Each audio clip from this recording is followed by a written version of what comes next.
Derrière le pote gay qu'on a tous, est-ce qu'il y a une peur de l'homo? On va poser la question dans un autre sens. Est-ce que la société a su passer par-dessus l'homophobie? Derrière ou par-dessus? Comment est-ce que l'on évolue face au phénomène? Les récents événements prêtent à confusion. On a pu voir sur une pancarte du grand défilé de manifestants anti-mariage gay un père, une mère, mais pas de tante. Alors par tante, on a bien compris la référence à la tantouze. Bref, somme toute, l'interrogation initiale de ce débat se pose finalement dans le sens suivant: y a-t-il une montée de l'homophobie? Déjà, on ne peut pas donner la réponse sans l'ébauche d'une définition. Alors ouais, c'est scolaire, mais nécessaire. On va tenter de démarrer avec un même bagage épistémologique. Alors dans le sac, on y met la phobie, du grec phobos, la peur, et bien sûr homo pour semblable, utilisé comme préfixe pour homonyme et homogène, bien qu'en général, c'est plutôt le diminutif d'homosexuel. Le terme nous vient également de chez les Grecs, et cette précision coïncidente n'apporte aucune valeur ajoutée aux préjugés. Donc, si homophobie signifie littéralement la peur des homos, par ricochet, l'homophobe est un peureux? C'est quoi ces raccourcis et cette définition à la con? L'homophobie, c'est surtout une affaire de haine. Tu vois un homo, tu frappes. Avec cette violence, qu'elle soit physique ou verbale, le problème ressemble à toutes les formes de discrimination ou de racisme. Et surtout, ça s'exprime toujours par des tonnes de petits clichés qui disent « les homosexuels sont ci, tout comme les femmes sont ça ». Pourtant, ce n'est pas de la haine que de dire que quelqu'un est ci ou ça. Juste, si tu peux pas être embauché, parce que tu es de telle tendance, ou que tu es jugé et que l'on t'honore de jolies petites blagues quotidiennes, c'est discriminant. Un mec hétéro dira sûrement qu'il y a l'inverse aussi. Bah ouais, c'est dur de rentrer au ping si tu n'es pas homo. Comment fait-on pour être absolument certain de ne pas être recalé à l'entrée alors? Il faut user de tous les clichés du monde gay et lesbien?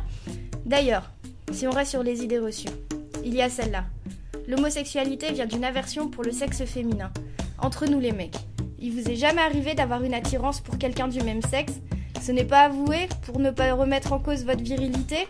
Pourquoi les hétéros masculins ont une aversion pour les homosexuels? Justement, parce que ça remet en cause la virilité. C'est comme la femme, inférieure à l'homme. C'est une question de virilité.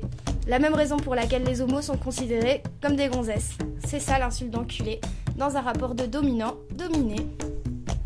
Ce n'est pas la majorité, vous me direz, mais ce n'est pas parce que certains homos ont une aversion pour les femmes qu'on doit tous les condamner à être des misogynes. Pour autant, on ne met pas tout le monde dans le même sac. Si l'on revient aux manifestants anti-mariage gay, c'est la même. La définition sur les homophobes a beau être ajustée, maintenant, il faut distinguer ceux qui les détestent viscéralement de ceux qui n'acceptent pas cette loi.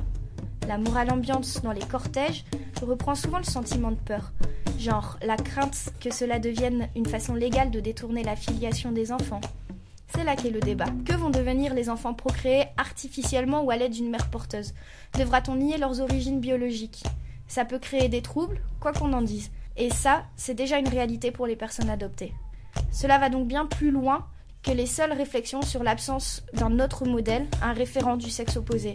Il y a un débat sur un modèle de famille à venir et qui a déjà connu de grands changements. Alors, est-ce que l'on n'agiterait pas le drapeau de l'homophobie dès que quelqu'un s'oppose au mariage pour tous? Il y a eu quand même de sérieux dérapages. On pourrait peut-être appeler ça le syndrome de Dieudonné. On veut le condamner ou lui jeter la pierre, mais il formule ce que certains pensent tout bas. On le stigmatise, mais il est aussi un révélateur de notre société. C'est pareil pour le débat autour du mariage pour tous. Les politiques ont pris la parole de façon virulente pour s'y opposer.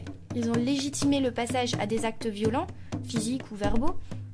Mais plus qu'une montée de l'homophobie résumée à quelques faits divers, aussi condamnable soit-il, l'essentiel revient à une libéralisation du discours. D'ailleurs les gars, puisqu'on y est, vous avez fait le calcul? Si vous épousez une fille de couple lesbien, ça fait combien de belles-mères?